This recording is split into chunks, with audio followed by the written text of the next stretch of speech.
homem tem que levar cativo, disse alguém, laços fortes criou, responsável tu és pelo que cativou.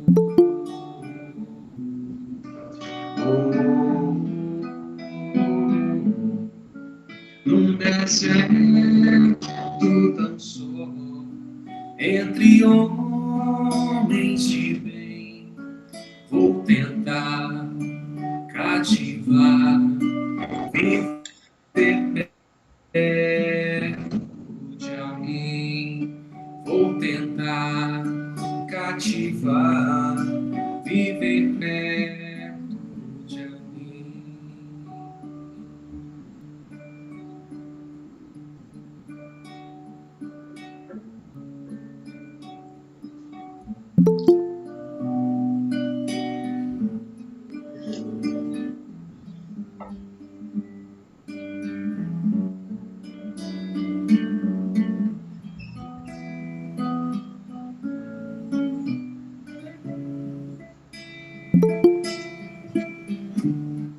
Um raio de luz nascido do alto das mãos de Jesus percorre o espaço e vem à terra fazer-se mensagem.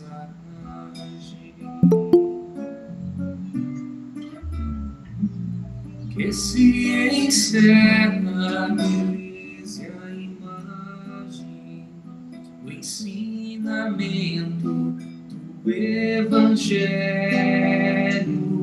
a mensagem deixa uma paz na gente que vai agindo igual a semente que muda o caminho onde é semeada. Iluminando tudo, florindo a estrada, trazendo ao mundo mais amor e mais vida.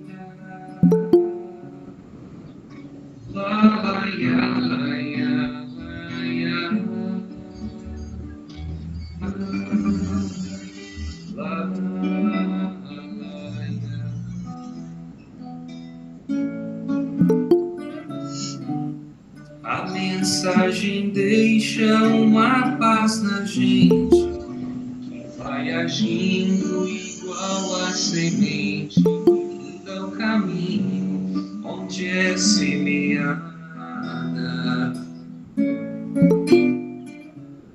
Iluminando tudo, florindo a estrada, trazendo ao mundo mais amor e mais vida.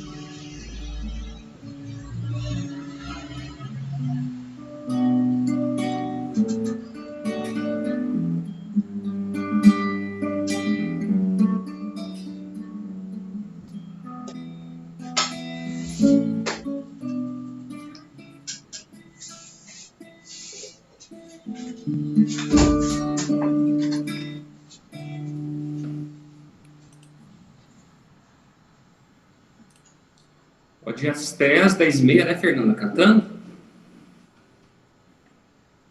Bom dia, pessoal, para quem entrou aí agora. Estamos cantando umas musiquinhas aqui, tá? Bem. A gente... Bom dia. Bom dia, tudo bem, Mariane? Graças a Deus.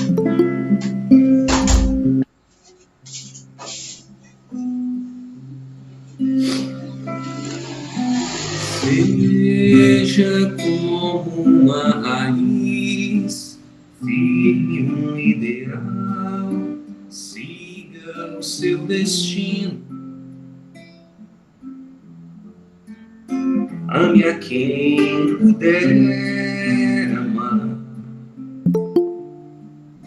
dê a mão a quem chamar,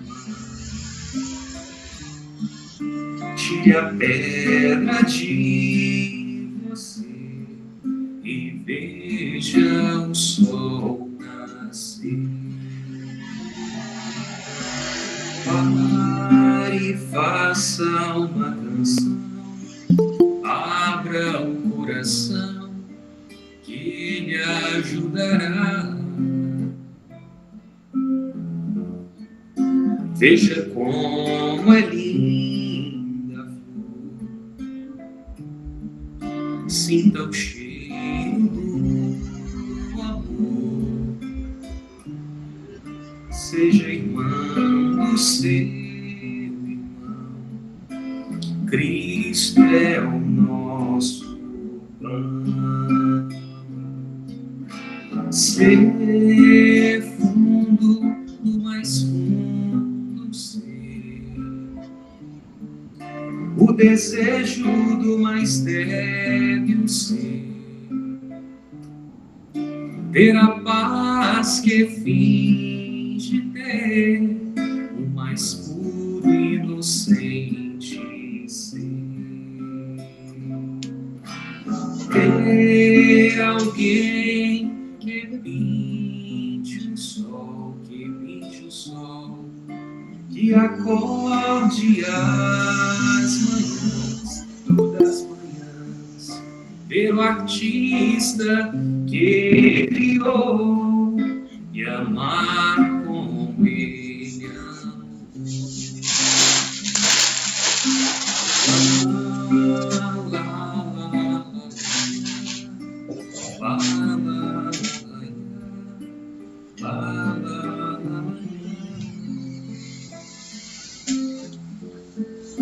La la ya, la ya, la la ya, la ya, la la ya, la la ya. Cristo é o nosso pão.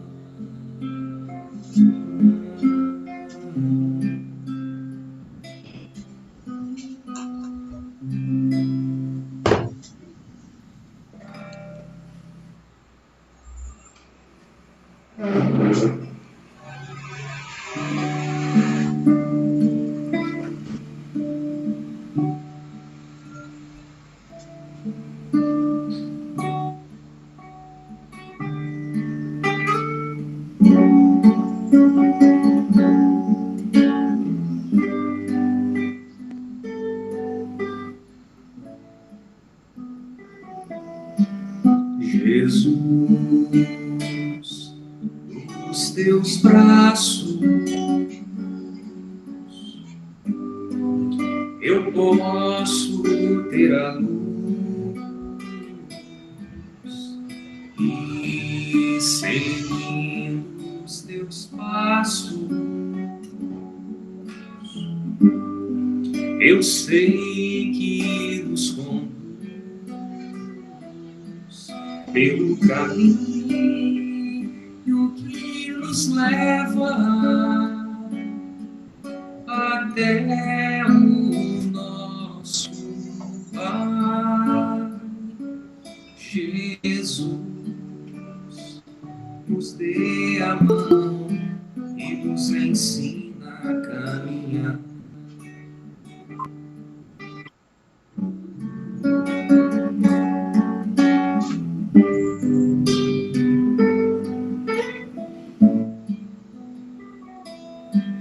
Jesus, às vezes choro,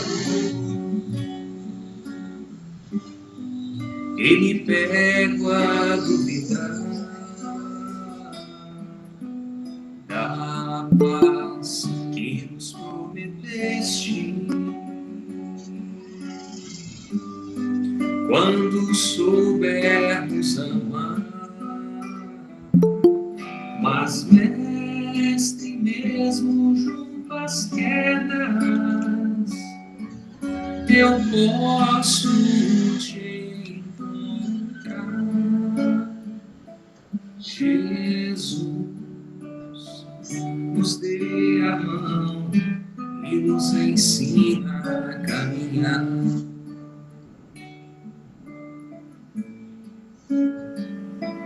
Jesus, nos dê a mão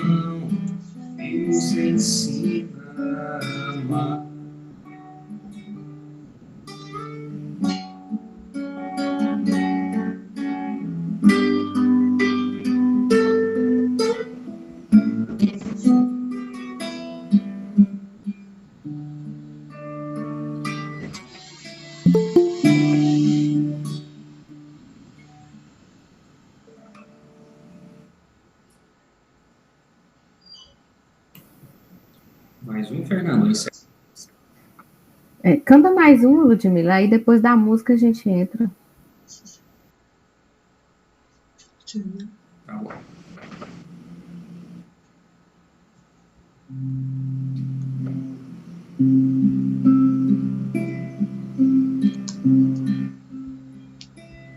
Obrigado, Senhor, porque és meu amigo, porque sempre comigo tu estás a falar. O perfume das flores, a harmonia das cores, e no ar que no posso te encontrar. Escondido tu estás no verde das florestas, nas aves em festa, no sol a brilhar, nas sombras que abrigam, na brisa amiga, na fonte que corre ligeira a cantar. Te agradeço ainda o porquê da alegria ou da dor de cada dia. Posso te encontrar quando a dor me consome. Murmuro seu nome e mesmo sofrendo eu posso cantar. Escondido tu estás no verde das florestas, nas aves em festa, no sol a brilhar, nas sombras que abrigam, na brisa amiga, na fonte que corre ligeira a cantar, ligeira a cantar. Obrigado, Senhor, obrigado, Senhor.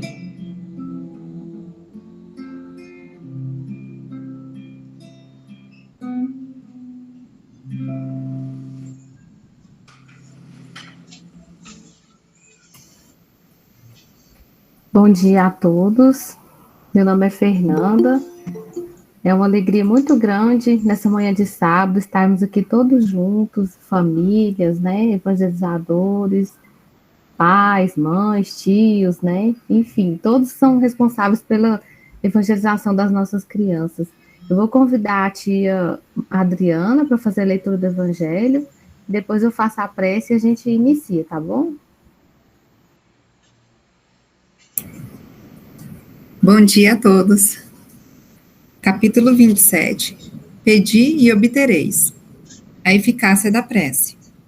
Seja o que for, o que peçais na prece, crede que obtereis, e vos será concedido.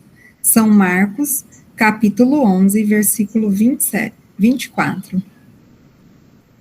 Item 6. Há quem conteste a eficácia da prece, fundando-se no princípio de que, por Deus, conhecer nossas necessidades, seria inútil expô-las a Ele.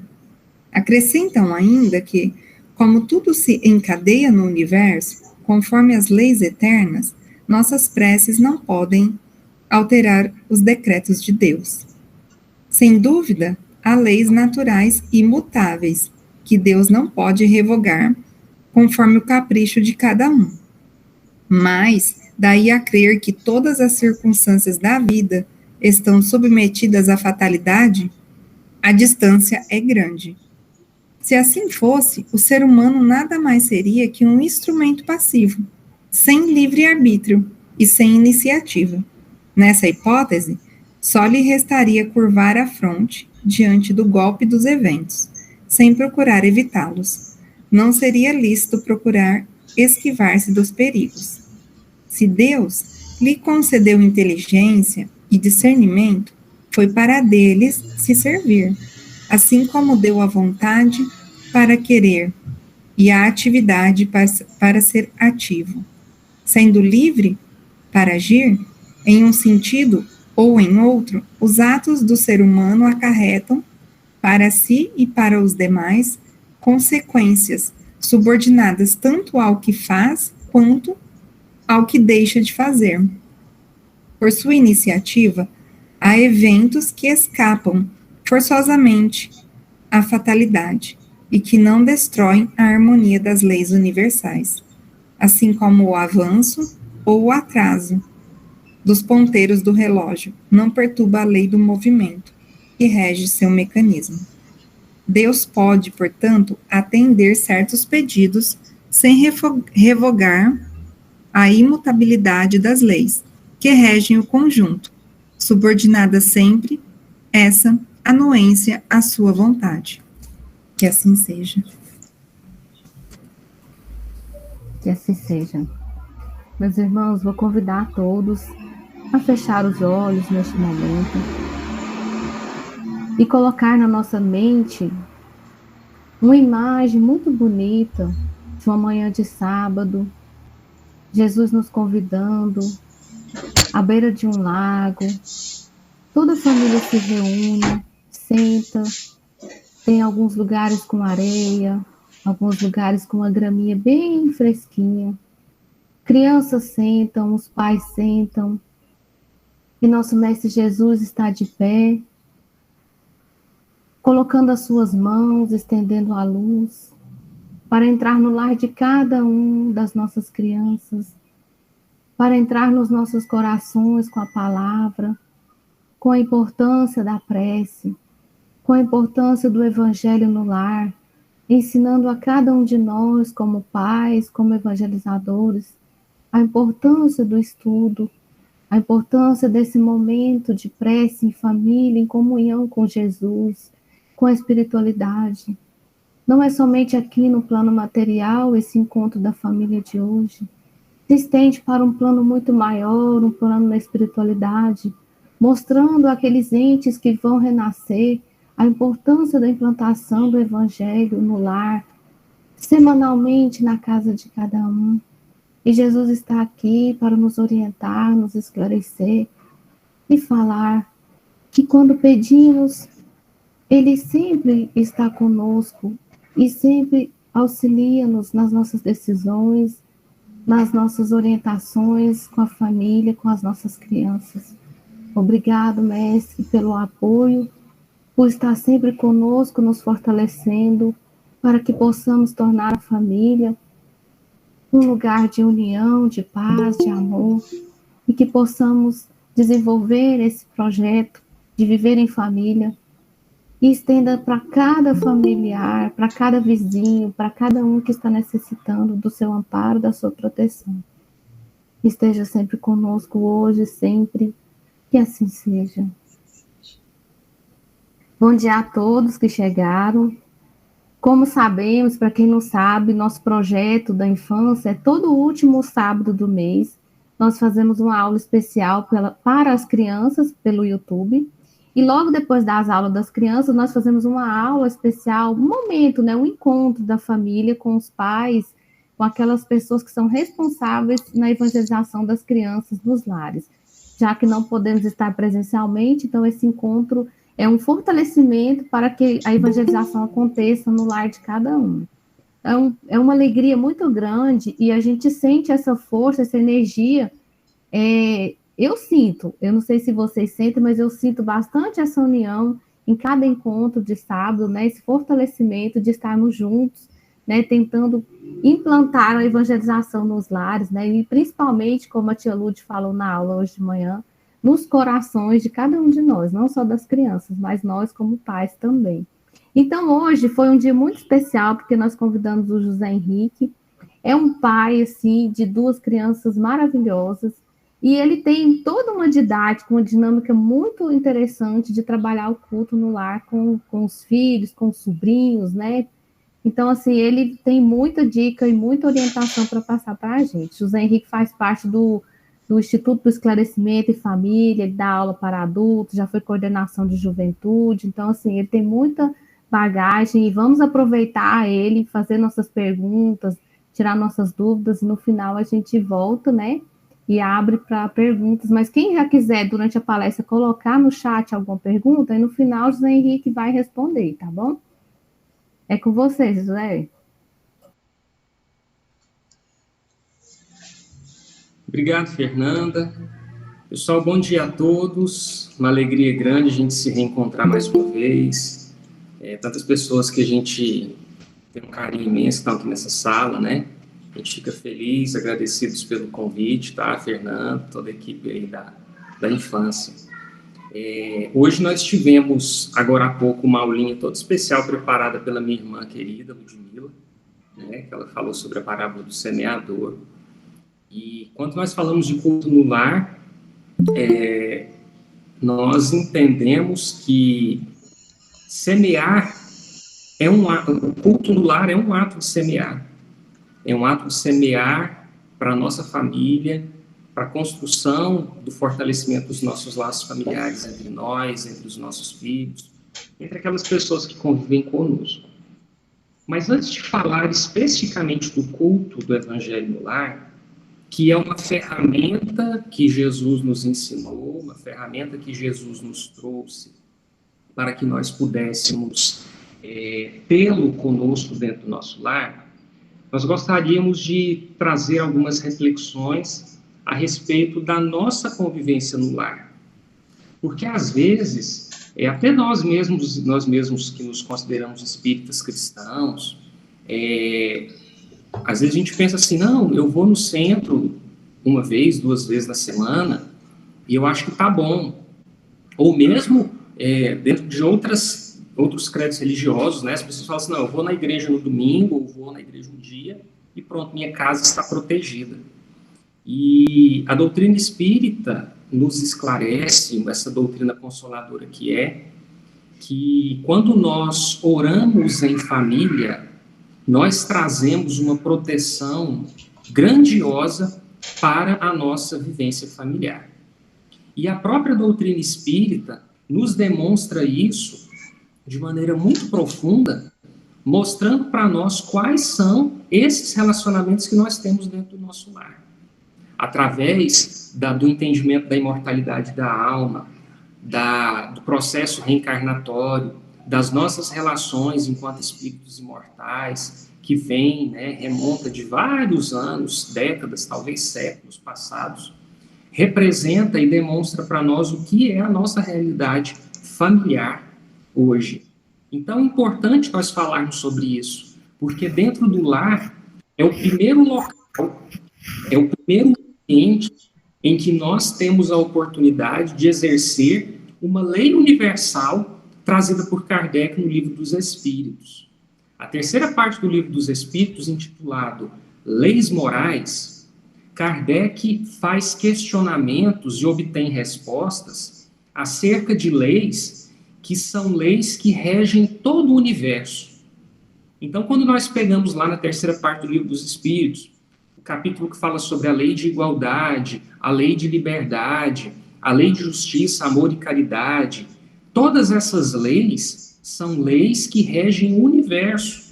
Então, se amanhã a gente tiver a oportunidade de morar em Júpiter, ou em um outro planeta fora do nosso sistema solar, ou mesmo fora da Via Láctea, essas leis também vão imperar, porque são leis divinas, são leis universais. E uma dessas leis que Kardec traz nessa parte do Livro dos Espíritos chama-se lei de sociedade. E lá ele obtém respostas de que a vida social, a convivência, o relacionamento faz parte de uma lei divina, de uma lei universal. E quando nós estamos dentro de um núcleo familiar, é o primeiro núcleo, é o primeiro grupo em que nós temos a oportunidade de exercer a lei da sociedade. A convivência familiar, então, ela é algo divino, ela é algo universal, que vai nos acompanhar durante toda a nossa existência enquanto espíritos imortais. Portanto, conviver bem dentro do nosso lar é exercer bem uma lei universal. Por isso que Jesus deu tantos exemplos enquanto esteve conosco da importância da convivência, seja ela dentro do seu núcleo familiar com seu pai e sua mãe, fosse ela na convivência com os apóstolos, fosse ela na convivência com o povo na rua. Jesus não ficava sozinho. Jesus estava em constante relacionamento, em constante convivência. E dentro do lar é onde nós temos a oportunidade primordial de exercer essa convivência. O benfeitor Emmanuel, num livro chamado Pensamento e Vida, capítulo 12 desse livro, intitulado Família, eu vou ler aqui só o primeiro parágrafo desse livro, que já nos traz reflexões para muito tempo. Ele nos diz assim, falando sobre a nossa família consanguínea. A família consanguínea entre os homens pode ser apreciada como o centro essencial de nossos reflexos. Reflexos agradáveis ou desagradáveis, que o pretérito nos devolve. Olha o quanto de ensinamento nós temos nessas 3 linhas. A família consanguínea é essa que todo mundo convive aí diariamente. Ela pode ser apreciada como centro essencial de nossos reflexos. O que isso quer dizer? Que eu sou reflexo da minha esposa é o meu reflexo, as minhas filhas são o meu reflexo, as minhas filhas entre si se refletem. Por quê? Nós estamos agregados no núcleo familiar de espíritos afins, sejam eles simpáticos, sejam eles antipáticos, que por motivos passados, do nosso pretérito, nós hoje temos a oportunidade de estarmos em conjunto para aprendermos a conviver mais e melhor. Às vezes a gente até se questiona assim, nossa, o Evangelho fala que dentro do núcleo familiar, tá lá aquele tanto de espírito que é devedor um do outro. Então, por isso que a nossa família é tão complicada. Às vezes a gente ouve pessoas falando assim, nossa, a minha família é difícil demais, é tanta briga, é tanta discussão. E eu faço um desafio para vocês que estão aqui conosco hoje. Às vezes a gente acha que a nossa família é problemática. Então, vou fazer um seguinte exercício. Pensa aí no seu lar. Vamos estender, vamos pensar só no nosso lar, não. Pensa na sua família inteira. Todo mundo da sua família. Mesmo aquelas pessoas que você vê muito raramente. Então, a sua família aí deve compreender dezenas, talvez centenas de pessoas. O seu núcleo, a sua família, pensando de maneira macro.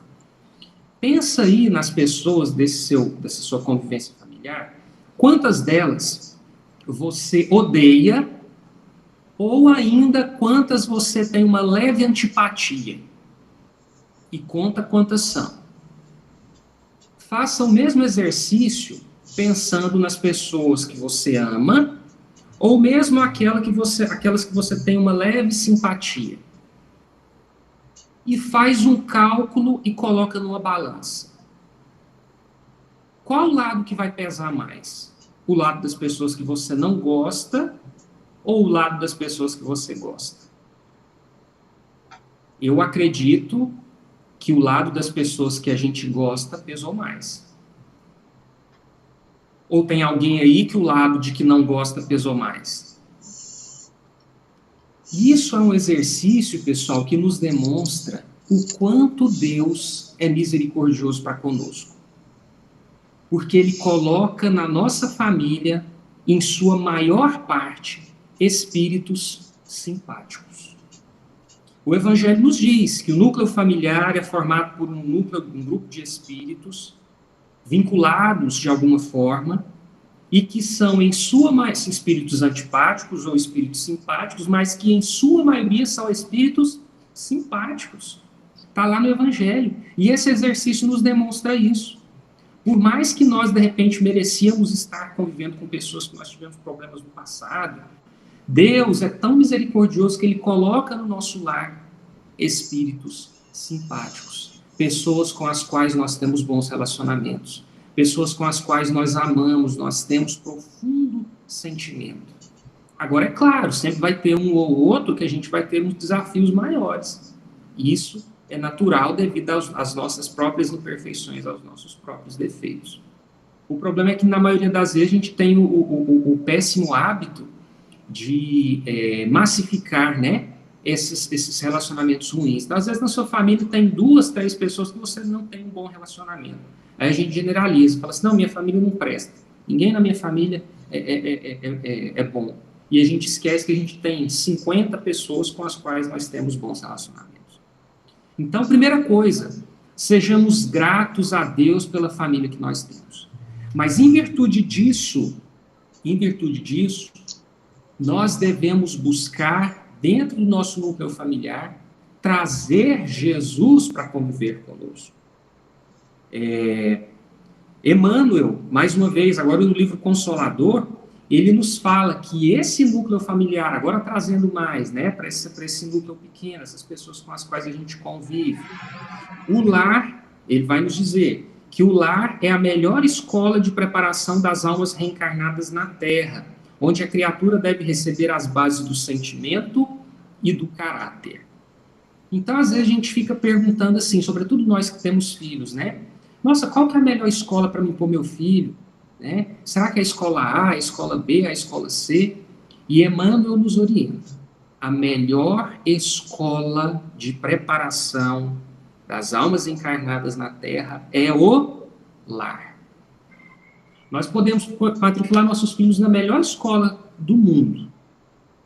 Mas se o nosso lar não tiver um comportamento também educacional, a possibilidade de dar errado é grande. Então, nós temos que enxergar o nosso lar também como uma escola. Não só para os nossos filhos, que às vezes estão na fase infantil, na adolescência. Para nós adultos, é uma oportunidade de convivência, relacionamento que vai nos fazer crescer, que vai nos fazer desenvolver enquanto espíritos. Além disso, no livro Nos Domínios da Mediunidade, agora André Luiz nos diz que a família é a reunião de almas em processo de evolução, aperfeiçoamento e reajuste. Por quê? Nós vivemos num mundo de provas e expiações. O mundo de provas e expiações, como diz o Evangelho, é um mundo ainda caracterizado pelo mal. Se nós estamos encarnados num mundo onde a característica maior ainda é o mal, é porque nós somos espíritos imperfeitos e precisamos crescer, precisamos desenvolver. E o lar é essa oportunidade. Ney Lúcio, no livro chamado Jesus no Lar, que daqui a pouco nós vamos até recorrer a um capítulo dele, vai nos dizer que o lar é comparado a um cadinho redentor de almas. Cadinho, quando a gente fala cadinho é como se fosse um recipiente, uma panela, uma cuia, que essas pessoas que trabalham com mineração, com minérios preciosos, utilizam para poder separar metais preciosos das impurezas. Então, eles colocam naquilo um monte de coisa. Tem lá material precioso e tem também impurezas. E aí eles vão e aquecem aquele recipiente. À medida que ele aquece, eles conseguem identificar como se fosse o joio do trigo, né? O que é bom, o que não é bom. E Ney Lúcio compara o lar, a nossa convivência familiar, a um cadinho redentor de almas. Por quê? É como se colocasse dentro do lar um monte de espírito vinculado do passado. Coisas boas, coisas ruins, como nós vimos. E aí a convivência desses espíritos é como se fosse esse fogo reparador que aquece o cadinho. E depois desse aquecimento, com esse aquecimento que é a nossa convivência familiar, nós somos capazes de trazer, pinçar dali as preciosidades, que são as conquistas morais que nós conquistamos enquanto espíritos imortais, enquanto espíritos viajores na nossa eternidade. Ou seja, conviver dentro do nosso lar é passar por um processo de aquecimento. Às vezes até a gente queima, porque as nossas convivências, dependendo da nossa situação, elas são tão, às vezes, difíceis, né? Ou às vezes complicadas, enfim. Então, Ney Lúcio vai nos trazer isso, que esse processo, ele é importante para o nosso crescimento enquanto família. Portanto, pessoal, esse preâmbulo que nós trouxemos aqui da convivência familiar, da vivência familiar, que nos orienta o Evangelho e a doutrina espírita de maneira tão clara, ela nos faz pensar talvez um pouquinho diferente do que significa eu bem viver dentro do meu lar. E compreender que dentro da minha casa eu estou do lado de espíritos que têm vinculação comigo. E que nós estamos hoje juntos em virtude de um planejamento reencarnatório que fizemos antes de nós nascermos e que a gente tem que bem realizar esse planejamento. Às vezes a gente se pergunta, nossa, mas como que eu vou saber? Eu não sei, né? A gente não lembra o que a gente planejou. Mas eu digo a vocês, nós não precisamos lembrar do que a gente planejou.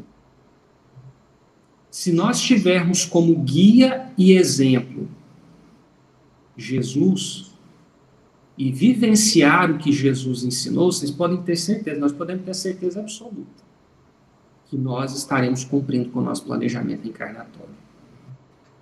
E aí a gente se questiona, né? Por que eu tenho que colocar Jesus no meu lar? Qual a importância de Jesus estar trabalhando, estar de alguma forma dentro do meu lar? Antes, vamos lembrar, né? Quem é Jesus, pessoal? Ou o que significa Jesus para nós? Quem é essa pessoa? Ou quem é esse espírito? A gente, dentro da doutrina espírita, nós temos uma definição, inclusive trazida pelo Emmanuel, no livro A Caminho da Luz, falando que Jesus é o governador espiritual do nosso orbe. Ele foi aquele espírito, o espírito crístico, que teve como função constituir o nosso planeta e que segue até hoje nas rédeas, conduzindo o nosso globo terrestre e nos conduzindo. Mas uma definição que eu acho que traz Jesus mais próximos de nós é uma definição trazida pelos Espíritos quando Kardec questiona o Livro dos Espíritos. E os Espíritos falam para nós que Jesus é o maior modelo que nós podemos seguir na face da Terra. Kardec questionou mais ou menos assim: qual modelo Deus tem oferecido ao homem, ou quem Deus tem oferecido ao homem para servir para a humanidade de guia e modelo? E os Espíritos respondem: Jesus. Então, se nós queremos um guia, se nós queremos um manual de bem viver, um manual de bem proceder, seja no nosso campo profissional, seja na rua, no campo social, seja dentro do nosso núcleo familiar, quem que é o nosso modelo em qualquer aspecto da nossa vida? Jesus. E quando nós buscamos Jesus, sobretudo quando ele esteve aqui na Terra conosco, os historiadores inclusive dizem que quando Jesus nasceu, existia um ambiente, era um ambiente bastante hostil, né? Nós tínhamos o Império Romano, que controlava grande parte do mundo, sobretudo lá o local onde Jesus nasceu, né? Que passou por várias divisões, várias invasões, várias guerras, né? E aquela região da Palestina, Israel, enfim. Aquela região era uma região dominada pelo Império Romano. o povo sofria absurdamente nas mãos dos soldados romanos que tomavam conta das cidades. Quando nós lemos obras como Ave Cristo, como o próprio Paulo Estevão, que é um pouco depois da crucificação de Jesus, né, há 2000 anos, que conta um pedaço da história que Jesus viveu, a gente vai observar que era um ambiente muito hostil, de muita dor, de muita maldade. Mas os historiadores dizem, inclusive Humberto Campos, muito boa nova, vai dizer isso no primeiro capítulo, que quando os anos que precediam a vinda de Jesus, houve um certo período de paz. Inclusive o imperador romano, na época, anos antes da vinda de Jesus, eles narram como sendo um imperador um tanto quanto mais pacífico. E aquele ambiente de muita dor, de muita maldade, vivia um certo momento de paz. Segundo Humberto de Campos, já era a próprio reflexo do Cristo que se aproximava da Terra. E quando Jesus nasce, num momento bastante interessante, em que o povo judeu fazia, né, aquela peregrinação até a cidade de Jerusalém para fazer o recenseamento, Jesus e sua família, né, José e Maria, que eram oriundos de Nazaré, uma cidadezinha bem ao norte de Israel, uma cidadezinha com uma expressão muito pequena, eles caminhavam até Jerusalém e durante aquela viagem, eles precisam passar a noite numa cidadezinha já chegando em Jerusalém chamada Belém, e lá naquela pequena cidade, Jesus nasce. E nós temos, né, toda aquela história da vida de Jesus, a estrela de Belém, a história dos 3 reis magos, toda essa história que representa a grandiosidade desse Espírito quando ele vem à Terra. À medida que o tempo passa, e todos nós conhecemos muito da história de Jesus, ele vem nos trazer exemplos de bem viver, exemplos da prática do amor incondicional a Deus, do amor incondicional ao próximo, confirmando os 10 mandamentos trazidos por Moisés no alto do Monte Sinai, mas revertendo aqueles ensinamentos trazidos pelo próprio Moisés, que remetiam a um povo ignorante e a um povo duro daquela época. Esses, Jesus realmente falou que não devíamos mais seguir. O olho por olho, dente por dente. Se alguém vem aqui e rouba sua mulher, você tem o direito de ir lá e roubar a mulher dele. Esse Jesus, ele criou uma nova visão.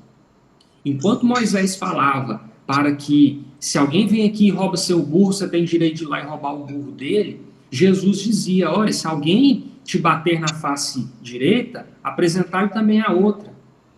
Se alguém te fizer caminhar com ele 1000 passos, caminhe 2000.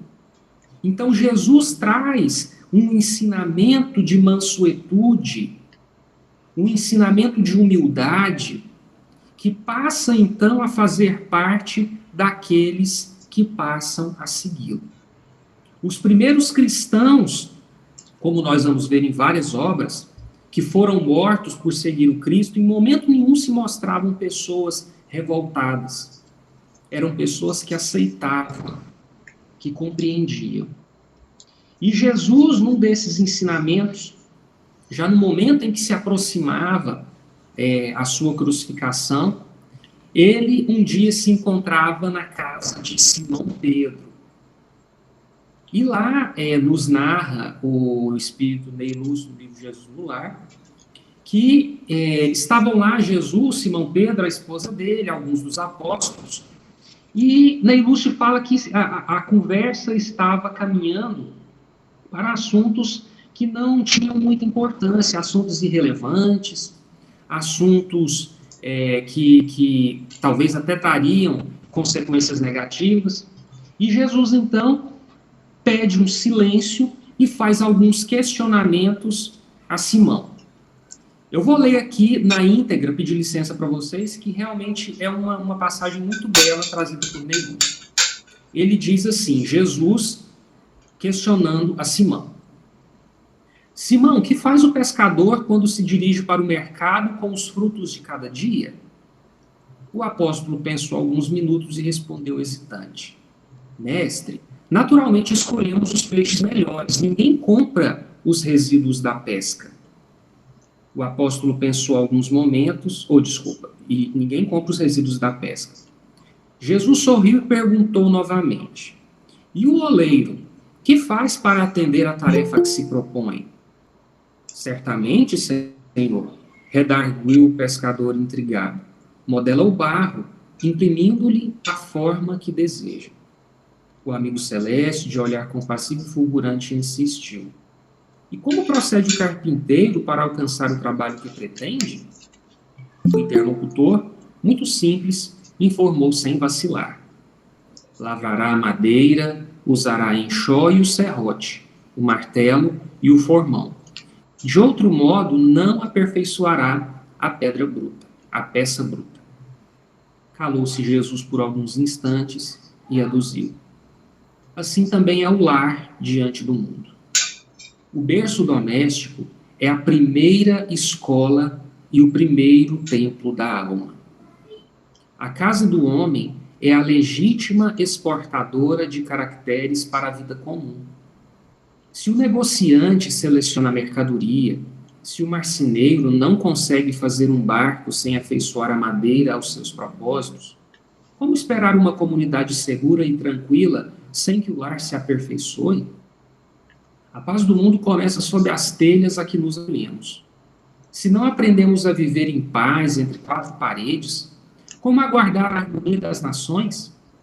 Se nos não habituamos a amar o irmão mais próximo associado à nossa luta de cada dia, como respeitar o eterno Pai que nos parece distante?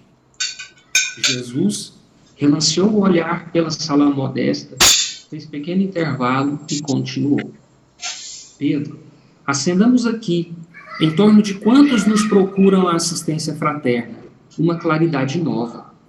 A mesa de tua casa é o lar de teu pão. Nela recebes o Senhor o alimento para cada dia. Por que não instalar ao redor dela a sementeira da felicidade e da paz na conversação, no pensamento? O Pai, que nos dá o trigo para o celeiro através do solo, envia-nos a luz através do céu. Se a claridade é a expansão dos raios que a constituem, a fartura começa no grão. Em razão disso, o Evangelho não foi iniciado sobre a multidão, mas sim no singelo domicílio dos pastores e dos animais. Simão Pedro fitou no mestre os olhos humildes e lúcidos, e como não encontrasse palavras adequadas para explicar-se, murmurou tímido: mestre, seja feito como desejas. Então Jesus, convidando os familiares do apóstolo à palestra edificante e à meditação elevada, desenrolou os escritos da sabedoria e abriu na terra o primeiro culto cristão no lar. Esse é o primeiro capítulo do livro chamado Jesus no Lar.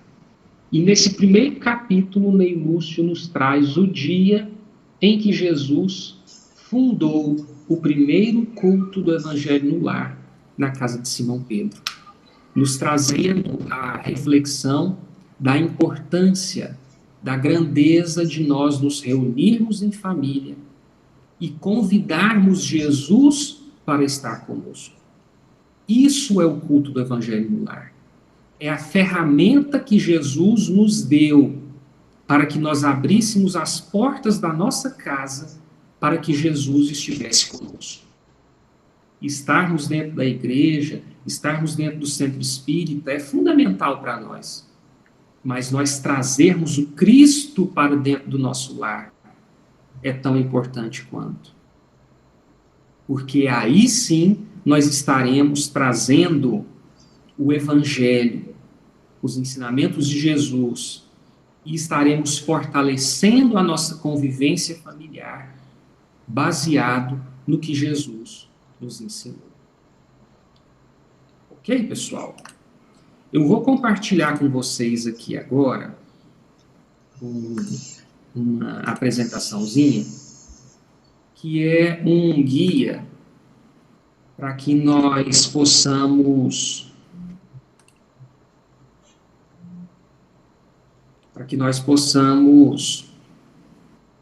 entender um pouco mais sobre o Evangelho. Está chegando aí para vocês? Vocês estão vendo?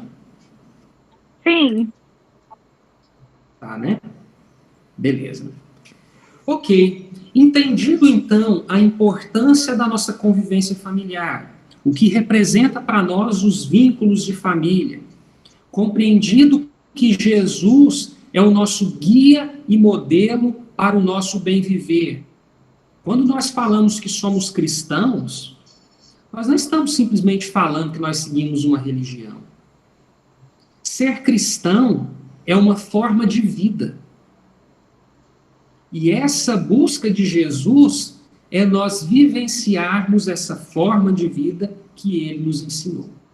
E o culto do Evangelho no lar é a ferramenta que nós temos para demonstrar o exercício da vivência de Jesus dentro do nosso lar. Então, quando a gente pergunta, né, o que é o culto do Evangelho no lar? A gente teria, de maneira didática, talvez, para responder, que é a reunião semanal da família para o estudo e oração em conjunto. Ou seja, nós vamos tirar um dia da nossa semana para, em família, estudarmos o Evangelho de Jesus e orarmos em família. Esse exercício é a prática da religião. Eu diria até melhor, é a prática da religiosidade em família. Porque quando nós falamos em religiosidade, nós estamos falando em ligação nossa com o divino. Nós estamos falando da nossa ligação com a nossa verdadeira essência, que é a essência espiritual. Então, quando nós abrimos as portas da nossa casa para a realização do culto, nós estamos buscando essa religiosidade em nós, nos nossos filhos, em todas as pessoas que participam desse momento conosco. Portanto, se nós temos dúvida do que significa o Evangelho no lar, resumidamente, didaticamente, é isso. É a prática da religião, da religiosidade da família, quando nós nos dispomos de um dia da nossa semana para a realização desse momento. Se nós pudéssemos enumerar alguns dos benefícios que o Evangelho do lar nos traz, existem dezenas, centenas de benefícios. Se nós abríssemos aqui para vocês falarem, com certeza nós teríamos vários benefícios, né? Cada um poderia citar um bocado de benefício que o culto do Evangelho do lar nos traz. Aqui nós trouxemos alguns deles. Primeiro, o Evangelho do lar pacifica o nosso ambiente familiar. Se nós queremos um ambiente de paz, se nós queremos um ambiente de tranquilidade, se nós queremos um ambiente pacífico, né, harmônico, o culto do Evangelho no lar nos trará isso. Porque é o momento em que nós oramos. Ou alguém aqui algum dia que faz uma oração, quando termina a oração, está mais nervoso do que estava antes de começar a oração. Eu, pelo menos, nunca passei por isso. Quando a gente ora, a gente pacifica. Ou então a prece que a gente está fazendo, nós estamos fazendo a prece, mas o nosso pensamento não está conectado, né, com o alto. Então, quando nós fazemos isso em família, é natural que a gente vá trazer para o nosso ambiente um ambiente de paz, um ambiente de harmonia. E, além disso, um outro benefício muito importante, a realização do culto do Evangelho no lar, ela vai atrair a assistência dos bons espíritos e, naturalmente, afastar os espíritos inferiores. Ou seja, o culto do Evangelho no lar é um processo de tratamento desobsessivo. É um processo de tratamento espiritual. Se nós queremos ter próximos de nós espíritos benfeitores, espíritos amigos que querem o nosso bem, quando nós realizamos o culto do Evangelho no lar, naturalmente esses espíritos virão. E, consequentemente, aqueles espíritos que não vibram naquela mesma sintonia, espíritos que estão ali, que às vezes não querem o nosso bem, algum espírito inferior, algum espírito obsessor, ele naturalmente vai afastar. No livro Os Mensageiros, André Luiz conta casos de casas, né, que fazem o culto do Evangelho no lar, que se tornam verdadeiros postos de socorro da espiritualidade superior. Então, André Luiz narra casos em que eles vêm até a crosta para fazer algum tratamento, algum socorro, e eles observam residências que estão realizando culto lar naquele momento, e eles utilizam aquela luz que é emitida por aquele lar para que seja um posto de socorro. Então, eles utilizam da nossa casa, quando nós estamos realizando o culto do Evangelho lar, exatamente para atrair esses espíritos benfeitores que utilizam daquele momento de harmonia para a realização do trabalho deles. Então, olha a grandiosidade da função importante que nós temos quando nós estamos realizando o culto no lar. Outra coisa interessante é que esse benefício da realização do culto do Evangelho, além de ser para o nosso próprio lar, ele se estende, ele se expande para toda a nossa vizinhança.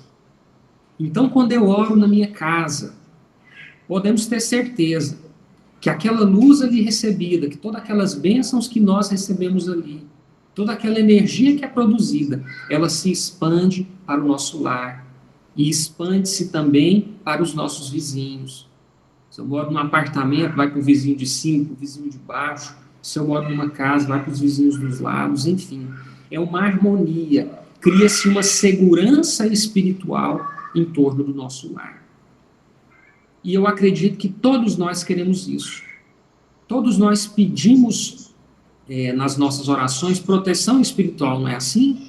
Quando a gente vai orar, a gente pede um monte de coisa, dentre elas, proteja o meu filho, dê saúde para o meu filho, me proteja no meu ambiente profissional, proteja os meus pais, não é? A gente pede proteção para todo mundo.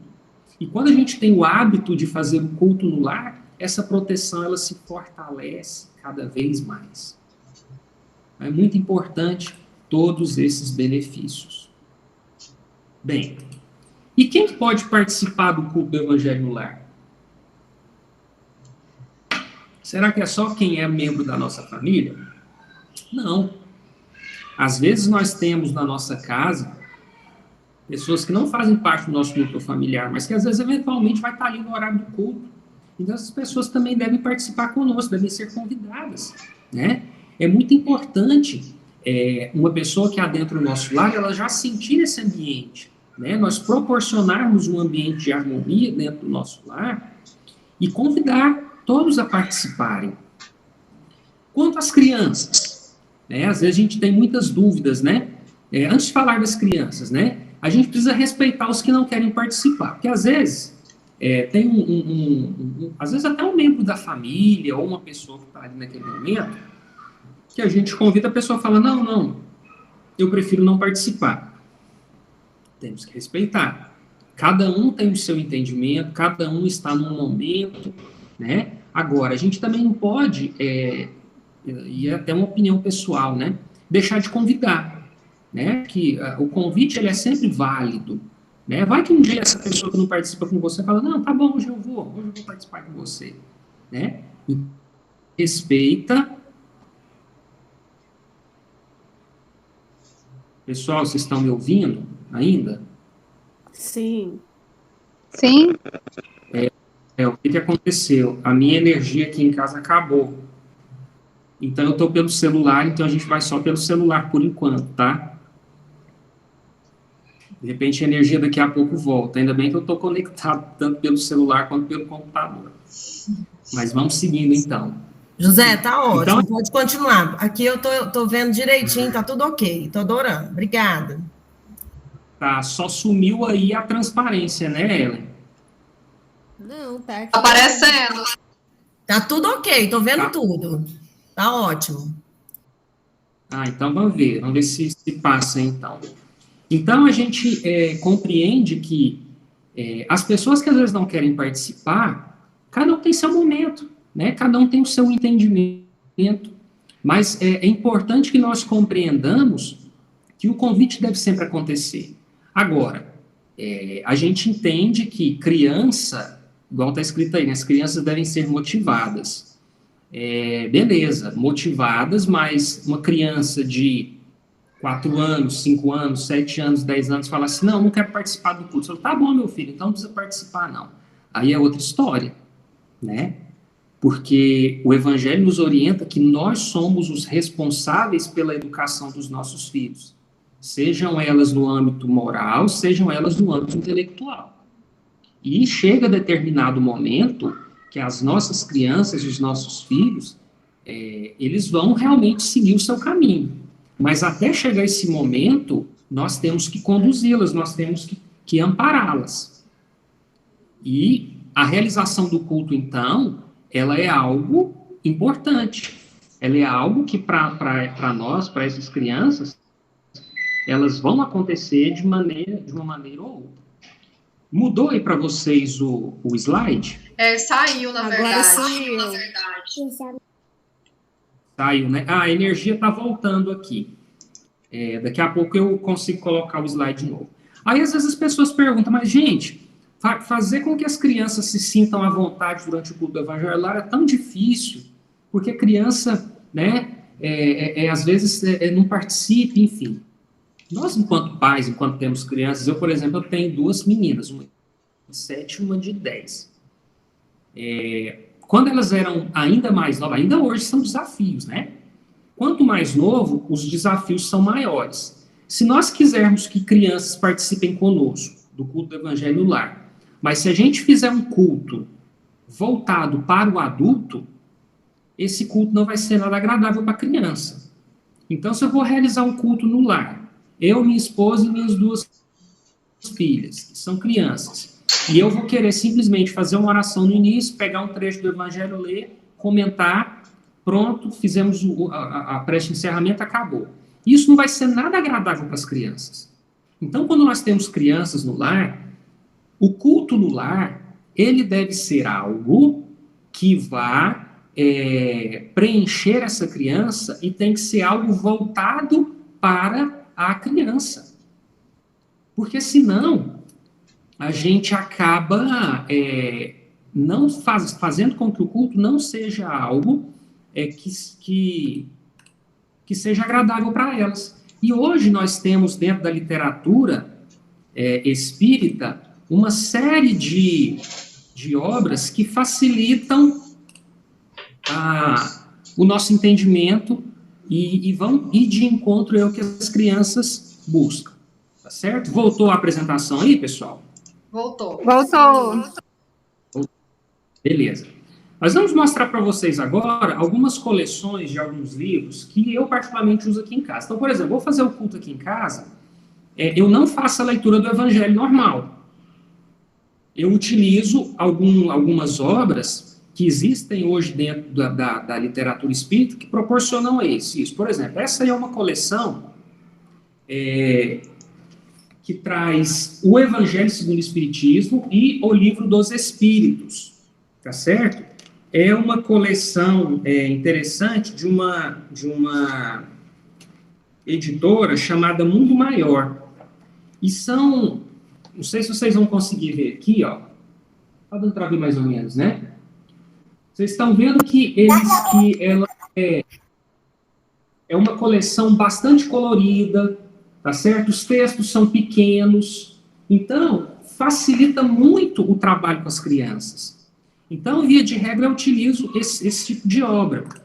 Tem outra coleção também, essa aqui também muito interessante, é uma coleção da Turma da Mônica, em que foi feita aí uma parceria com a editora Alta de Souza e a editora do Maurício. Alta de Souza não, desculpa, Boa Nova, com o Maurício de Souza. Então, ele cria histórias vinculadas à doutrina espírita, utilizando os personagens da Turma da Mônica. Então, tem vários livros, né? A Cris está falando que tem a livraria, justamente, lá na nossa livraria tem. Tem esse aí, que é o Outro Lar, tem esse aqui também, ó, que fala sobre o Allan Kardec, é bastante interessante, né? Ele é titulado Allan Kardec, Princípios e Valores. Então, ele tem aqui, ó, os textos, são textos curtos, com bastante figuras, tá vendo? Que estimulam as nossas crianças a participarem de maneira mais ativa do culto. Uma outra coleção que eu uso aqui também é essa aí, ó. Essa editora é a editora Alta de Souza. Tem o Livro dos Espíritos, tem o Evangelho segundo o Espiritismo, e voltado para as crianças. E ele é interessante, essa coleção, deixa eu mostrar para vocês aqui. e ele vem em forma de, como se fosse um gibi. Então, tem as conversinhas mais baseados na parte esse aqui é do Livro dos Espíritos. E depois tem atividades, tá vendo aqui, ó? E aí, no momento do culto mesmo, pode passar atividade para sua criança fazer. Então, ela vai fazendo atividade, então, no culto, bota uma musiquinha, as crianças participam, enfim. A gente precisa fazer com que o nosso culto no lar seja um momento agradável, né? A gente pode inserir músicas, né? Por exemplo, eu toco violão, gosto de cantar com as meninas, então a gente canta uma musiquinha antes, canta uma musiquinha depois, enfim. Estimula as crianças a fazer a prece inicial. Isso é muito importante. Se alguém tinha levantado a mão aí, se quiser falar alguma coisa, fica à vontade. Eu não vi. Foi? A Mariane pediu para você mostrar de novo do Allan Kardec, só para ela ver a capa do livro. Por favor. Esse aqui, Mariane? Eu tô com esse aqui, deixa eu voltar aqui para mais fácil. Tá bom, obrigada. Esse aqui do Allan Kardec. É esse que você quer ver ou é o outro? É esse mesmo, obrigada. Ah, tá. Essa mesma coleção que está aí no slide, tá? Da Turma da Mônica. Lá na livraria também tem. Tem um também que é do Chico Xavier. Aí, em vez de ser... chama Chico Xavier. Acho que Lindas Histórias, ou Casos do Chico Xavier. Bastante interessante. Sigamos aqui, então, né? Então, pessoal, para que a gente faça, né, exercite o culto do evangelho com as nossas crianças, é importante a gente ter a oportunidade de fazer o momento do culto alegria para elas, né? Para que elas compreendam esse momento como um momento importante para a família, como um momento que a família vai sentar, vai orar junto, mas para as crianças tem que ser um momento de alegria, né? Elas não podem falar, pessoal, hoje é dia do culto. Ah, não. É difícil. Eu ouço isso muito ainda. Meninas, não, pai.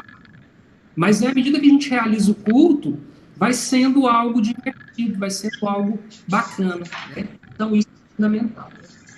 E qual que é o roteiro, pessoal? Existe um roteiro básico para realizar o culto? Existe. Claro que a gente deve seguir aí um roteirozinho, mas em linhas gerais, a gente pode fazer uma modificaçãozinha. Qual que é o primeiro ponto fundamental para a realização do culto? Escolher dia e horário. A gente não pode cair naquela assim de que, não, o culto na minha casa eu faço o dia que der, a hora que der. Se nós fizermos isso, a gente corre um sério risco de não fazermos o culto nunca. Porque nós sempre vamos ter outro compromisso no dia e horário que a gente organizou para fazer o culto. Então, primeira coisa, dia e horário, por dois motivos principais. O primeiro é esse que nós falamos, a nossa própria disciplina. E o segundo, lembra que nós falamos lá atrás que a espiritualidade vem de encontro ao nosso lar, quando nós realizamos o culto, eles também se programam.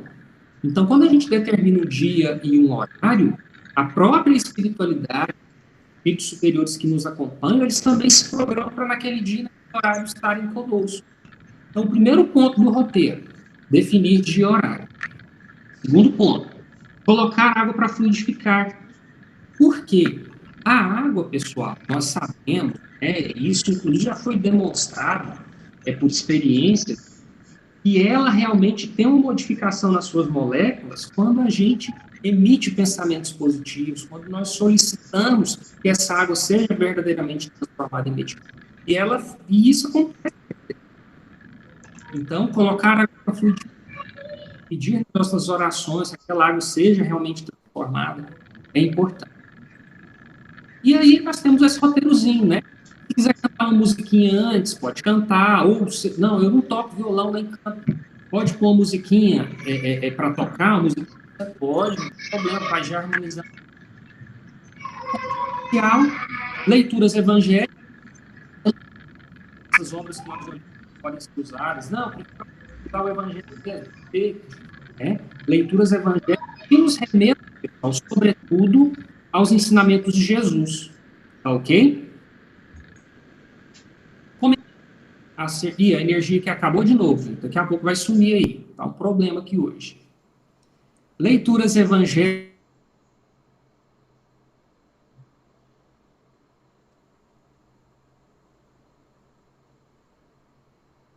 Um roteiro básico que nós temos para seguir acerca da realização do culto do Evangelho no lar. Ok? Enquanto a esse roteiro, eu acho que não tem nenhuma dúvida. Para encerrar o nosso bate-papo e a gente abrir aí para questionamentos, né, para perguntas, ou mesmo para a gente poder bater um papo, nós gostaríamos de encerrar com uma reflexão trazida por Joana de Ângeles, um livro chamado Messe de Amor, que eu acho que resume tudo isso que nós falamos aqui até agora. Nos diz assim, Joana: dedica uma das 7 noites da semana ao culto do Evangelho no lar, a fim de que Jesus possa pernoitar em tua casa. Eu acho isso aqui muito bonito, porque quando ela diz que se nós realizarmos o culto do Evangelho no lar, Jesus vai pernoitar na nossa casa. Quem de nós não gostaríamos de ter a presença de Jesus pernoitando na nossa casa?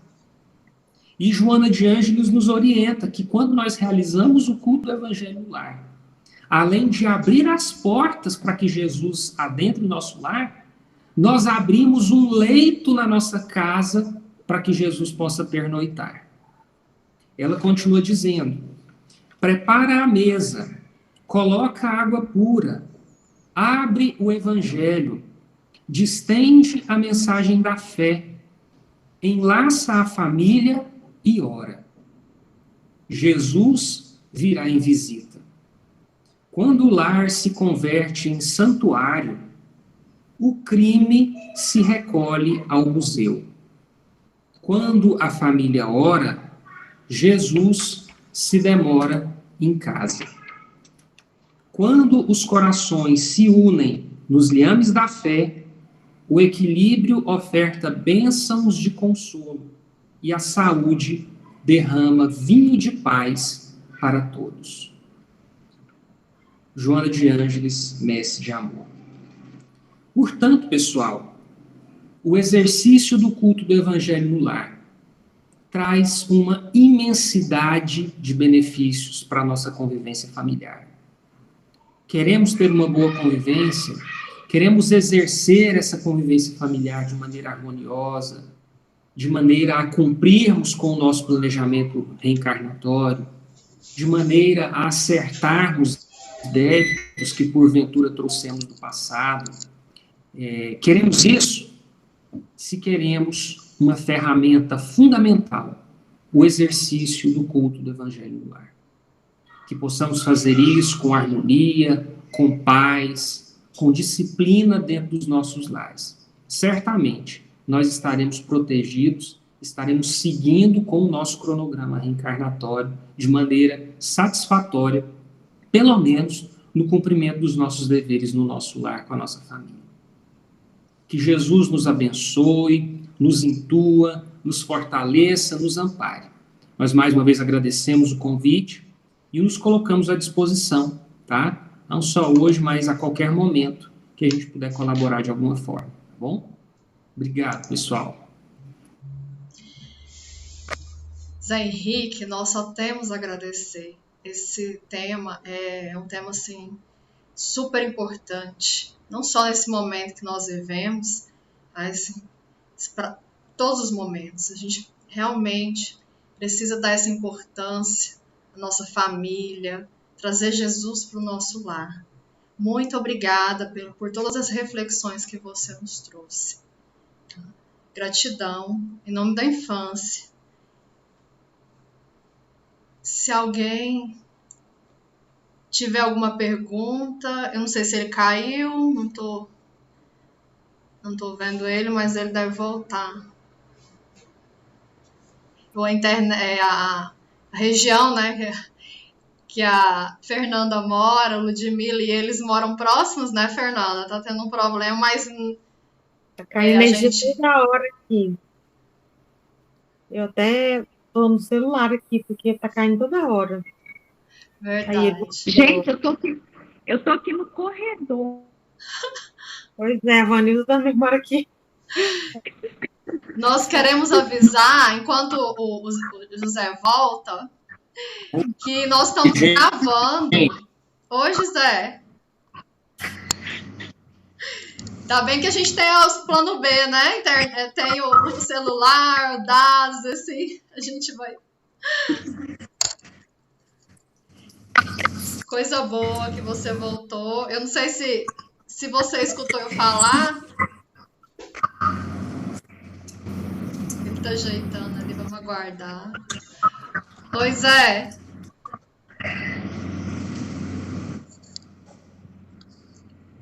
Oi, José, tá escutando?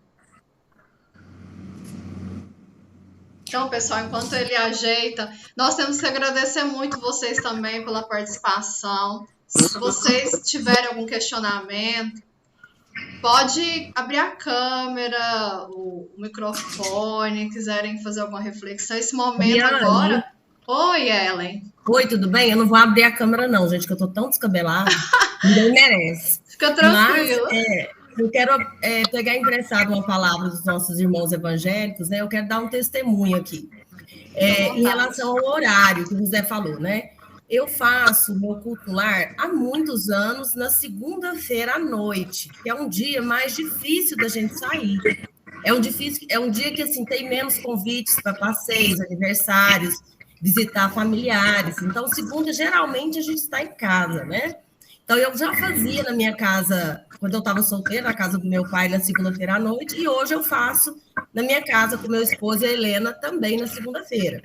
E é bom porque você agradece a semana que passou, pede luz e proteção para a semana que começa.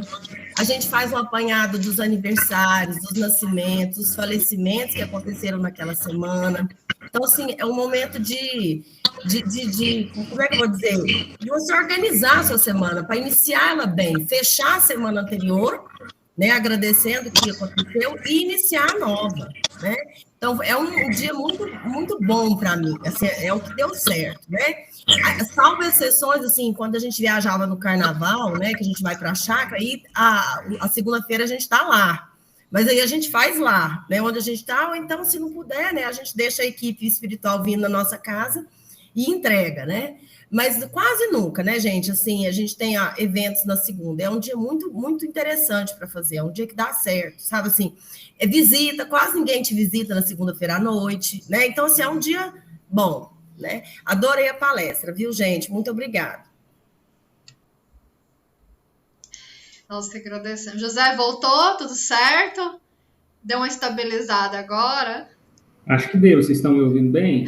Sim, estamos ouvindo. Então, nós queremos agradecer você por essa oportunidade, essa reflexão tão importante. Estamos aqui numa família, né, do Cegal, entre evangelizadores e pais. E esse tema é de suma importância para que a gente possa desenvolver o evangelho no lar. Se alguém quiser iniciar, que não iniciou, nos procurem. A gente pode fazer um primeiro culto com vocês, porque a gente quer que o Jesus esteja cada dia no lar de vocês. Muito obrigada, viu, José?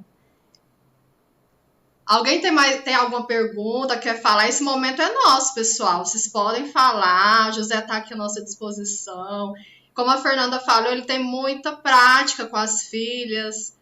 E, enfim, se vocês quiserem dar um depoimento, fique à vontade.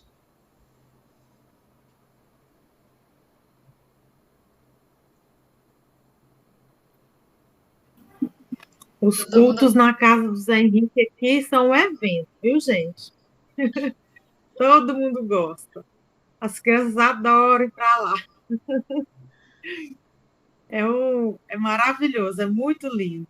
Meus meninos adoram, eles vão para lá, eles acham massa.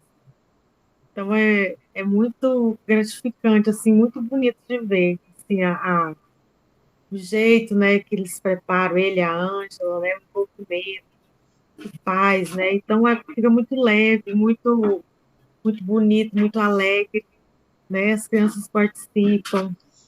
É muito bom, muito bonito. Então, parabéns para ele, para a Ângela.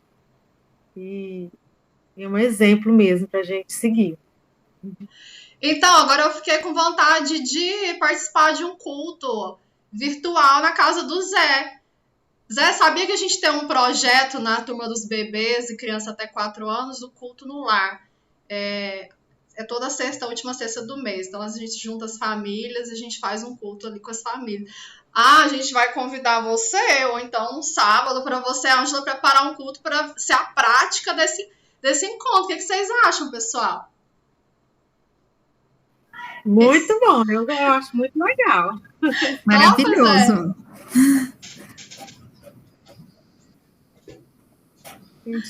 Top sim. Mas assim, pessoal, não tem nada demais, né? Na realização do culto aqui, não. É isso que nós falamos, né? O que a gente procura é fazer com que o culto seja um momento agradável para as crianças, né? Talvez até pensando muito mais nelas do que nos adultos que estão presentes, né? Para que esse seja um momento agradável de alguma forma, né? Então, e aí cada família, né? A Cris até escreveu ali, ó. Aqui também realizamos na segunda-feira e sempre distribuímos funções. A Letícia faz a leitura de uma mensagem. Então é isso, é distribuir funções, né? A minha pequenininha mesmo, a Alana, ela está no 1º ano, né? Então ela está, esse ano que ela está sendo alfabetizada, aprendendo a ler. Então a gente começou a pedir para ela fazer a leitura, porque às vezes ela vai fazer a leitura de 4 parágrafos, ela demora 15 minutos. Mas a gente fica esperando, com paciência, né? Deixa ela ler do jeitinho dela. Então, são mecanismos, né, que a gente vai criando para funcionar bem. Né? Com a criança, a gente tem que ter muita criatividade mesmo e leveza, guardar o tempo dela para que ela se sinta cada vez mais acolhida e para participar daquele momento, né? Eu só quero dar um testemunho rapidinho, então, para dar oportunidade para o pessoal falar. Eu tenho uma filhada de 1 aninho e 2 meses, e nós estamos fazendo culto com ela. Gente, é incrível. 1 aninho. Às vezes a gente está na turma dos bebês e a gente fala, pais, façam culto com as suas crianças, não esperem elas crescerem, falem de Jesus para elas, separe esse momentinho. E a gente fazendo com ela, tá os avós, os padrinhos, eu e meu esposo. Ela já vai no evangelho, ela vai lá nos livros todinhos e ela vai no evangelho, ela só pega o evangelho e traz. Ela não sabe falar, ainda faz rezar, rezar. E ela senta com a gente canta, a gente não tem... Eu não sei tocar violão ainda. A gente canta no gogó as músicas da evangelização. Avô, avó, padrinho, madrinha, todo mundo cantando. Ela ama. Aquilo está sendo plantado a sementinha. Então, não vamos deixar a criança crescer. Desde o ventre, desde lá, ó, antes dela nascer, eles estão nos observando, os espíritos. Vamos fazer o culto. Não deixe para depois. Pessoal, sou eu, a Sheila, também não vou abrir não, que eu tô igual a Ellen, aqui meio descabelada. É o seguinte, uma coisa que tem dado muito certo aqui em casa também, que eu acho que fica uma dica nos dias de culto, no YouTube tem muita historinha, aquelas histórias pequenas, de evangelização mesmo de outros centros, que são animações, historinhas de 3, 4 minutos. Então, às vezes, a gente coloca tema, assim, evangelização infantil e põe um tema na frente, aparece. E eu tenho feito aqui, a Clara, minha filha tem 6 anos, né? Tem gostado muito. Aqui é meio complicado, porque tem um de 6, um de 10, um de 13, né? Aí o de 13 fica reclamando, só essas coisas para bebezinho. É muito complicado. Só que eu penso, se eu estiver errado, Zé, você até me corrige, que a gente tem que colocar coisas mais simples para os mais novos irem entendendo, porque aí os mais velhos e os adultos entendem. Agora, se eu colocar coisa mais complicada, assim, para a Clara entender, que às vezes alcance o Felipe, né, que tem 13, a Clara vai ficar meio perdida, né? Então, eu faço, assim, bem voltado mais para mais nova mesmo, que todos os outros também participam e entendem. Só que o Felipe não gosta muito, não. Fala que é muito infantil. Ô, Sheila, eu vou te dizer que seu desafio é grande, né? É maior que o meu, por exemplo.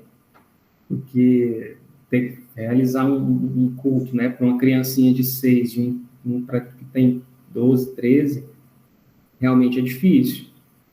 Mas eu acho que o caminho é esse. Talvez, assim, você consiga bolar uma atividade para o Felipe, não sei, com algum livro, né? Esse livro aqui mesmo, ó, esse aqui, ó.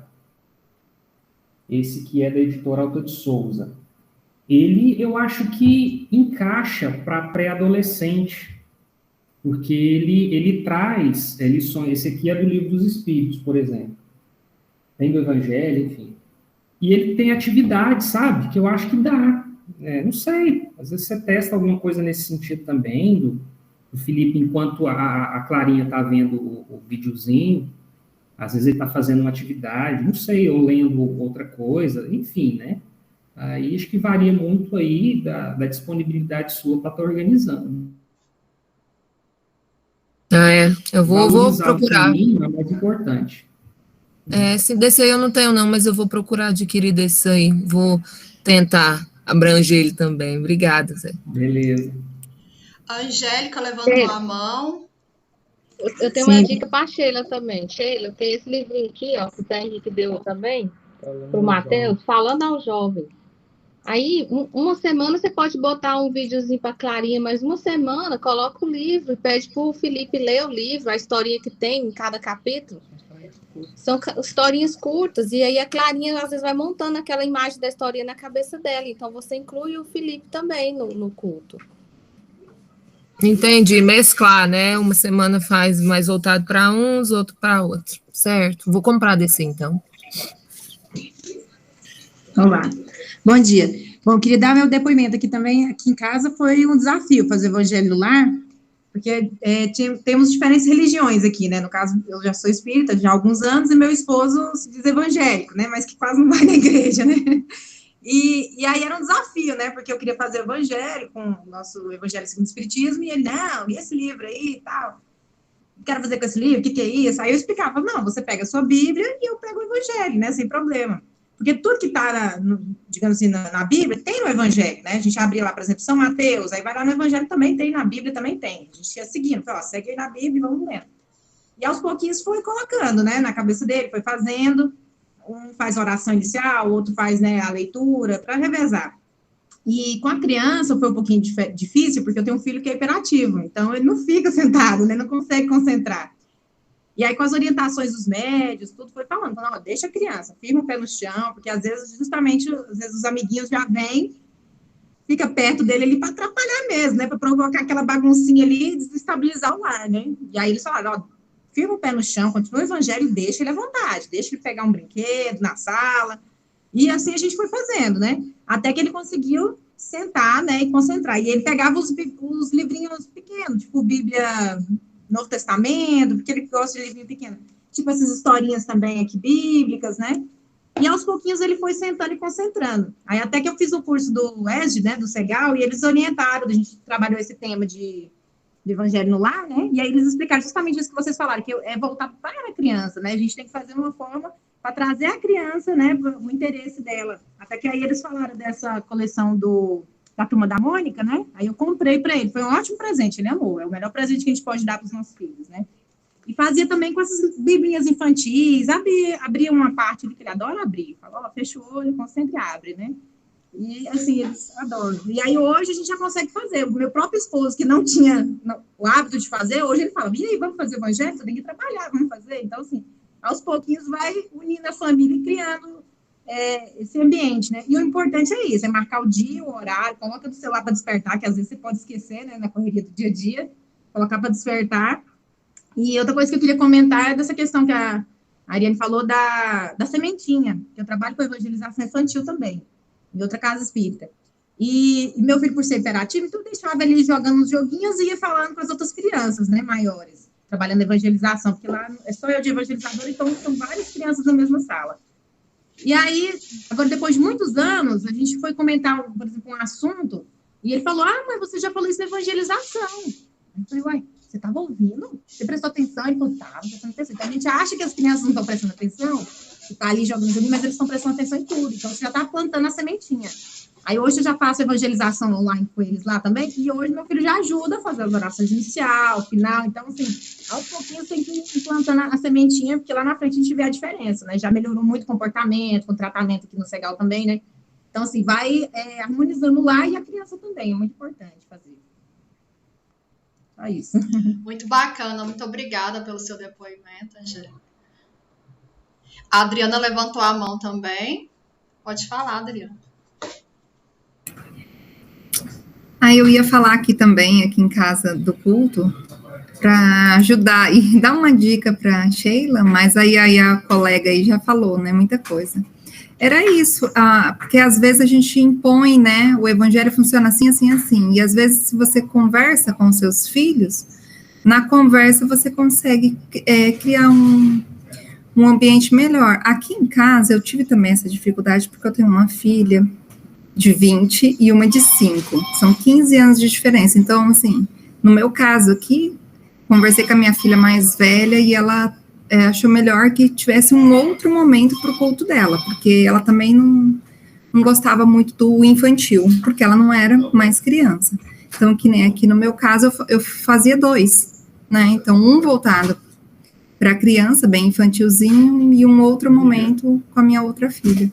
Então, assim, também vai dar disponibilidade de cada um, né?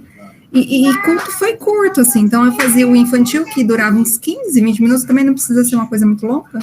E com a minha outra filha, levava o evangelho, assim. Então, eu acho que se a gente conversar com os nossos filhos também, né? Ver o que trazer para eles, ouvir eles também funciona bastante. Ao invés de a gente trazer pronto ali e impor, né?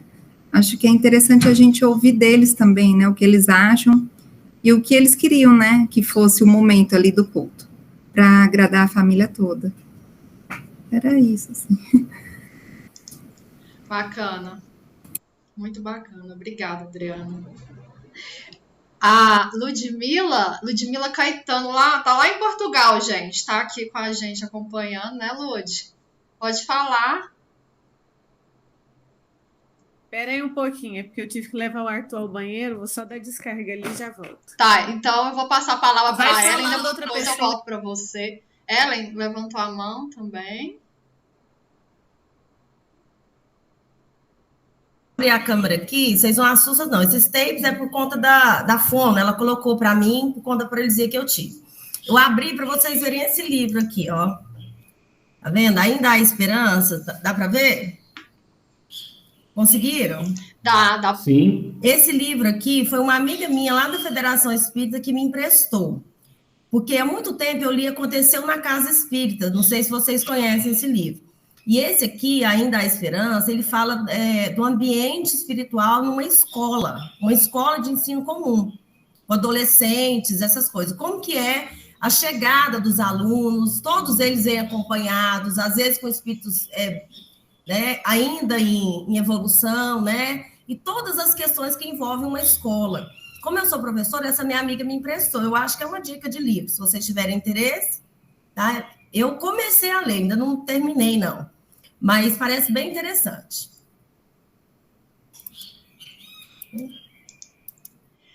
Muito bacana. Nossa, é bom, às vezes, nos grupos de pais, tirem as fotos que a gente vai trocando, porque é bem bacana essas indicações, né? Lud, você consegue falar agora? Mais um pouquinho. Deu certo. Então, aqui em casa também a gente tem essa... Não é uma dificuldade, é um desafio, né? Porque tem o Arthur de 3, a Alicia de 9 e o Alan de 12. Mas o que eu tenho feito? É o papai. O papai já é mais velho, né? O que eu faço aqui? O Arthur, até então, eu deixava ele bem solto durante o culto. Eu falava, o Arthur é menorzinho, eu vou priorizar mais o Alan e a Alice, que já estão maiores, né? E que a gente já tem esse hábito do culto e tal.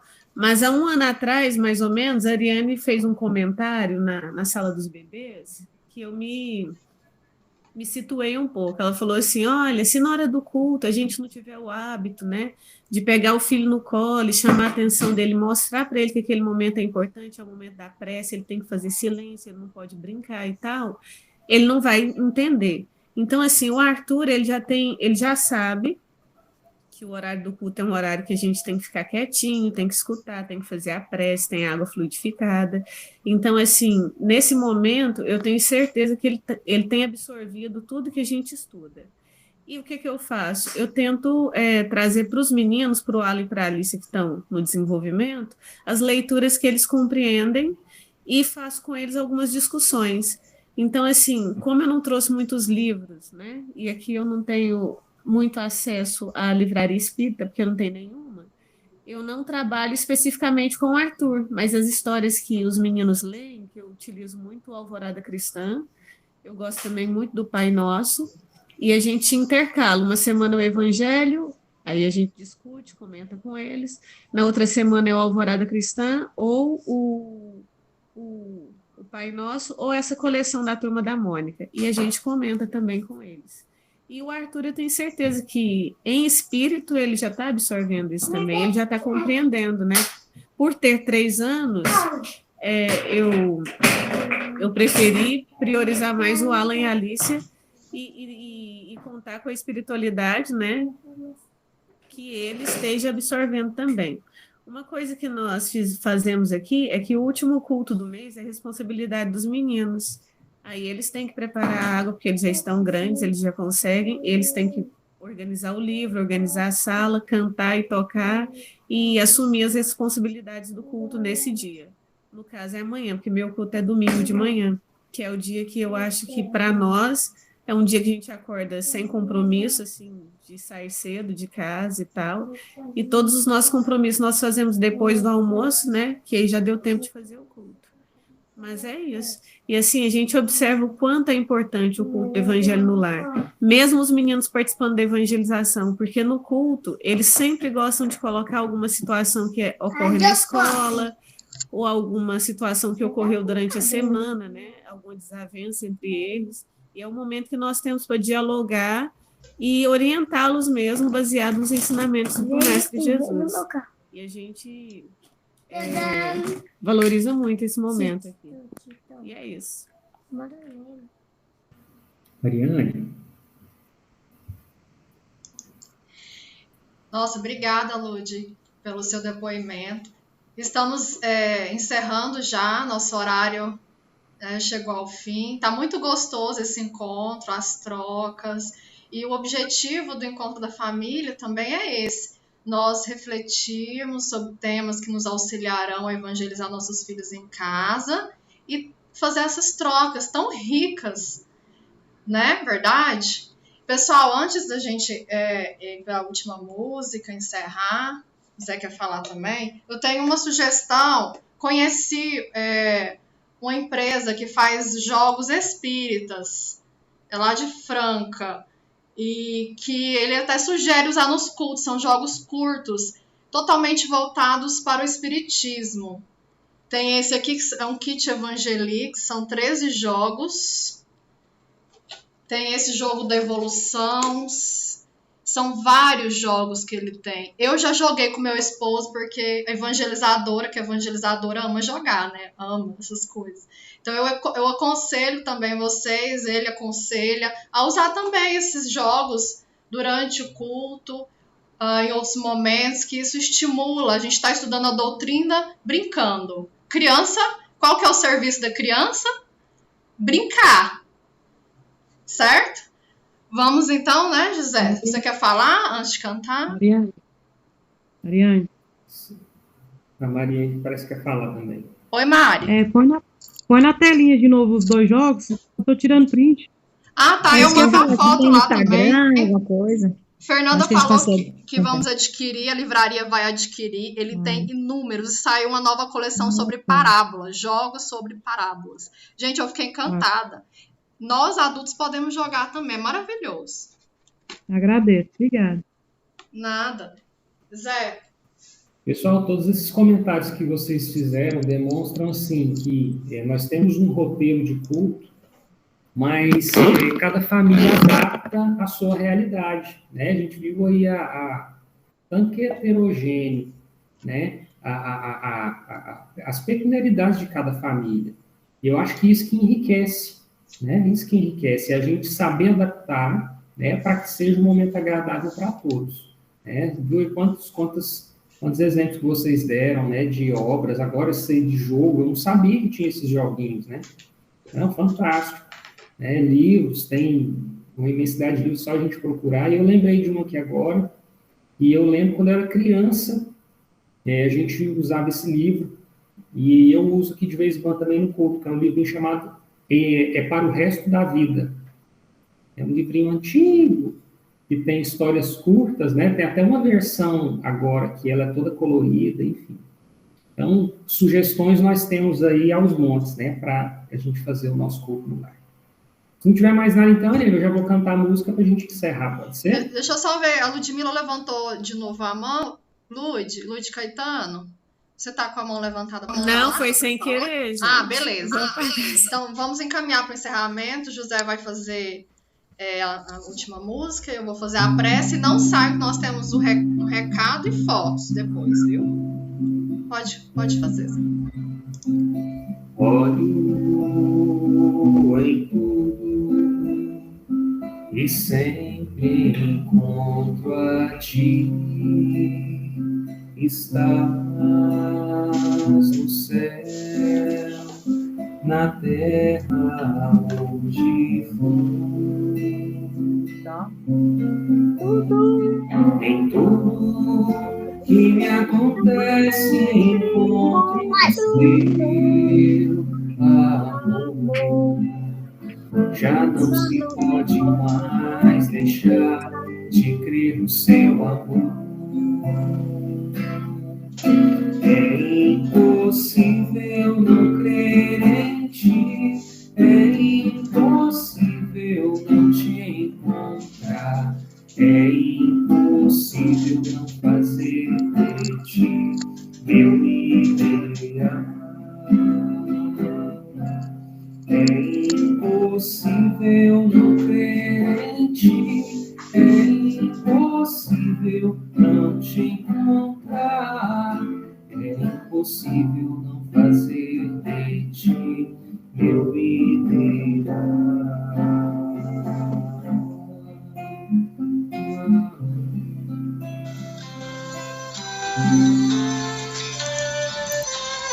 Então agora, convido vocês a fecharem os olhos. Estão ouvindo a música aqui no fundo. Vamos visualizar que estamos entrando todos num barco. Sentamos um do lado do outro. Imaginemos que os nossos filhos estão no nosso colo.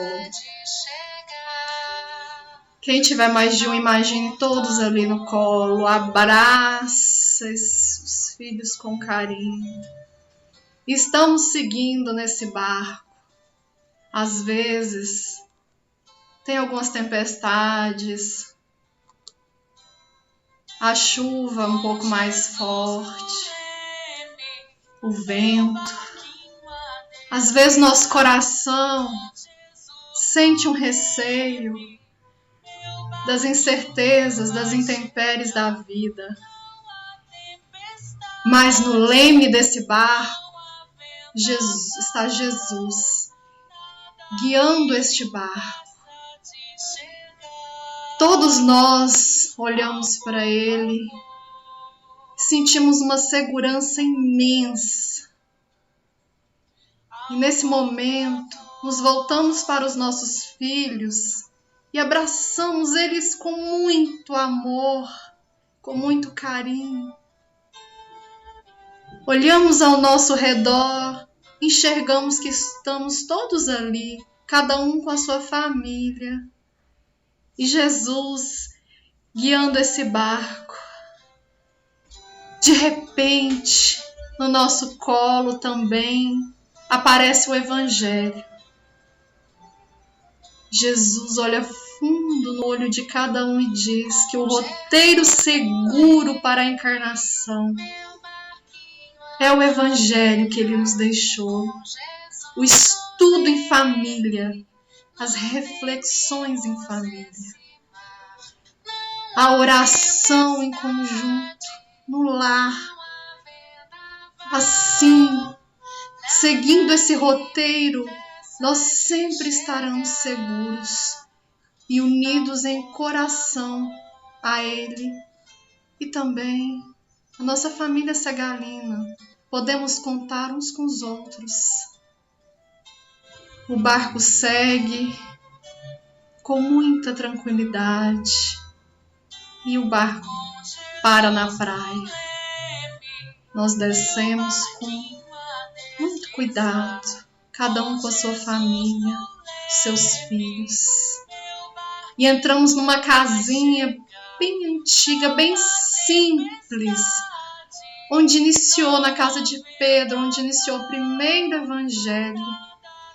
Cada um senta com a sua família, com seus filhos, seu esposo, sua esposa.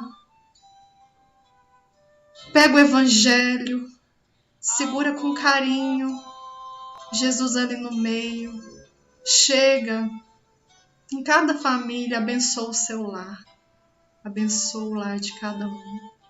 E diz que sempre que precisarem, é só orar, conversar com Ele, que Ele está disposto a ajudar, através dos amigos espirituais. E nós, então, diante desse cenário, olhamos um para o outro, nos sentimos seguros e unidos entre as famílias. Jesus, então, nos abençoa e vamos embora, com a certeza de que nada acontece para o nosso mal, somente para o nosso bem, e podemos contar uns com os outros. Gratidão, Senhor, por nos guiar. Está em nossas mãos estar perto de Ti através do Evangelho e da oração. Muito obrigada por essa oportunidade. Abençoe a todas as famílias aqui e a todas que não puderam participar. Ampara todo o nosso planeta tão amado. Que assim seja. Pessoal, o recado é: mês que vem não teremos o encontro da família, porque teremos o seminário Viver em Família. Então é uma extensão, né? Nós vamos falar de família mês que vem. Combinado? E no mês de outubro nós temos um feriado, então por esse motivo também não teremos encontro. Voltamos em novembro. Vamos avisar nos grupos de WhatsApp, no Instagram, tá certo? Vamos tirar uma foto e agradecer novamente ao nosso amigo Zé pela disponibilidade, pelo carinho, por estar conosco, e a cada um que esteve aqui, que contribuiu com a sua experiência, certo? Vamos então tirar uma foto com um sorriso, com as suas famílias. Olha, vou encerrar aqui a gravação, nós estamos gravando, vamos disponibilizar, tá? Encerra.